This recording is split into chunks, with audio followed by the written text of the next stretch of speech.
Sir நம்மளே என்னைக்கு கழிச்சு தான் டிவி பார்க்குறோம். இன்றைக்கின்னு பார் இந்த ரிமோட் ஒர்க் ஆக மாட்டேதான். ஸோ சாட்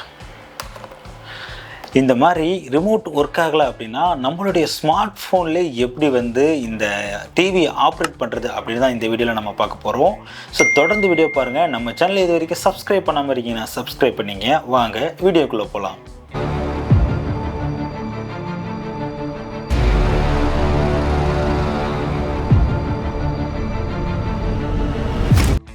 நம்மளுடைய வீட்டில் ஆண்ட்ராய்ட் டிவி இருக்குது அப்படின்னா நம்மளுடைய ஸ்மார்ட் ஃபோனை பயன்படுத்தியே நம்ம ரிமோட்டை யூஸ் பண்ணிக்கலாம். இதுக்கு ஃபஸ்ட்டாக என்ன பண்ணணும்னா நம்மளுடைய மொபைல் அண்டு டிவி ரெண்டுமே ஒய்ஃபை கனெக்ஷன் சேம் நெட்வொர்க்கில் கனெக்ட் பண்ணியிருக்கணும். அந்த மாதிரி நம்ம சேம் நெட்வொர்க்கில் கனெக்ட் பண்ணால் மட்டும்தான் இந்த மொபைலில் உள்ள இந்த ரிமோட்டுங்கிறது ஒர்க் ஆகும். ஃபஸ்ட்டாக நம்ம play store and apple store ரெண்டுலேயும் இந்த யூனிவர்சல் ரிமோட் கண்ட்ரோல்னு சொல்லக்கூடிய இந்த அப்ளிகேஷனை இன்ஸ்டால் பண்ணிங்க. இதோட லிங்க்கை நான் கீழே அட்டாச் பண்ணுறேன்.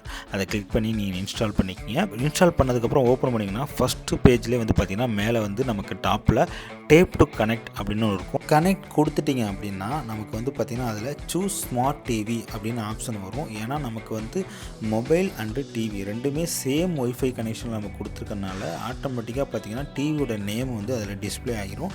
அதை கிளிக் பண்ணிங்கன்னா டிவியில் ஒரு 6 டிஜிட்டுக்கு பார்த்தீங்கன்னா ஒரு கோடு ஒன்று வரும். அதை நீங்கள் மொபைலில் என்ட்ரு பண்ணி பேர் கொடுக்கணும். பேர் கொடுத்த உடனே பார்த்தீங்கன்னா நமக்கு இந்த மொபைல் அண்டு டிவி ரெண்டுமே கனெக்ட் ஆகிரும். இப்போ பார்த்தீங்கன்னா நம்மளுடைய மொபைலை டிவியில் கனெக்ட் பண்ணி நம்ம ரிமோட் மாதிரி யூஸ் பண்ணிகிட்ருக்கோம். இந்த ஒரு ரிமோட் நான் ஏன் சூஸ் பண்ணேன்னா இதில் பார்த்தீங்கன்னா நேவிகேஷன் பட்டனாக இருக்கட்டும், வால்யூம் பட்டனாக இருக்கட்டும், ஓடிடி பிளாட்ஃபார்மாக இருக்கட்டும், எல்லாமே டீட்டெயிலாக கொடுத்துருப்பாங்க. அண்டு பார்த்தீங்கன்னா இதில் ஆட்ஸுமே நமக்கு அடிக்கடி வராது. அதாவது நெட் ஆன் பண்ணால் ஆட்ஸ் வரும். அந்த மாதிரி நிறைய பிரச்சனை இருக்கும் மற்ற அப்ளிகேஷனில். இதில் பார்த்தீங்கன்னா உங்களுக்கு அந்த மாதிரி தொந்தரவு எதுவுமே இருக்காது. ஸோ இந்த மொபைல் ரிமோட் எப்போ யூஸ் ஆகும்னு கேட்டிங்கன்னா நம்ம வீட்டில் ரிமோட் ப்ரோக்கன் ஆகிடுச்சு இல்லை மிஸ் ஆகிடுச்சு அந்த மாதிரி டைமில் டெம்பரரியாக யூஸ் பண்ணுறதுக்கு இது ஒரு பெட்டரான அப்ளிகேஷன். ஏன்னு கேட்டிங்கன்னா இப்போ டிஷ்ஷுக்கு தனி ரிமோட் கொடுக்குறாங்க, ஸ்மார்ட் டிவிக்கு தனியாக கொடுக்குறாங்க. நம்மள்ட்ட என்ன தான் டிஷ் ரிமோட்டு இருந்தாலுமே இந்த ஸ்மார்ட் டிவியோட ரிமோட் இருந்தால் மட்டும்தான் நம்மளால் இந்த லைவ் டிவி அப்படிங்கிறத கிளிக் பண்ண முடியும். ஸோ அந்த மாதிரி டைமில் நமக்கு பார்த்திங்கன்னா இந்த மொபைலில் நம்ம கனெக்ட் பண்ணி ஈஸியாக நம்ம கிளிக் பண்ணி இந்த லைவ் டிவி அப்படிங்கிறத பார்த்துக்கிறதுக்கு இது டெம்பரரியாக யூஸ் பண்ணுறதுக்கு ஒரு பெட்டரான அப்ளிகேஷன்.